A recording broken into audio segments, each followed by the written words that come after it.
my name is James Parsaie and I'm reporting on behalf of GreenHillRocks.com. Today I'm in a tower that me and my family have drove past for nearly 10 years. We've always really wondered what this was about or why it was here. There's actually like a Shakespearean love story behind this whole entire thing, which is very interesting. And actually the tower was named after the girl involved in this love story by the name of Hannah Robinson. And so Hannah Robinson was the daughter of a very wealthy man.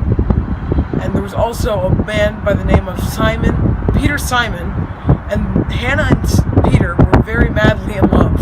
They couldn't stand to be apart from one another, and when her father heard of this, he couldn't stand it because he didn't want anything to do with that kind of social class, with the poverty and everything like that. But they still could not be apart, so one night, Peter went under Hannah's window in a lilac bush, which is very interesting, and her father found him there and freaked out and completely forbid the relationship from ever continuing. But Peter and Hannah could not be apart, so they decided to run off to Providence, and they had 9 children together. But her father, Hannah's father, when he heard of this, he said that he would not give her a single cent in his fortune until he figured out who helped her escape to Providence. And when Peter got word of this, he wanted the money, and he knew that they weren't going to make it very far if they did not get any money.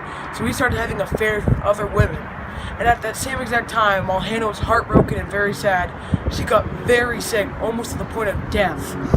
And when Hannah's father heard of this, he felt very guilty for everything that he said, and he decided to come all the way to Providence on his own to get her.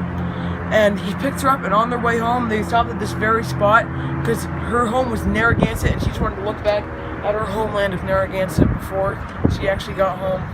And I just thought that was a very interesting story. But also, she later died at the age of 27 after having 9 children. That's a lot of kids. But it was at this very spot that they stopped and they looked out. That's why they decided to name the tower after her. And later, during World War II, this was built to 100 feet tall to look out at the submarines that were out there to warn people, something like that. But yeah, I thought that was a very interesting story since my family had passed by here so many times. We never really knew what it meant truly. But yeah, that's all. Signing out, James Parsaie.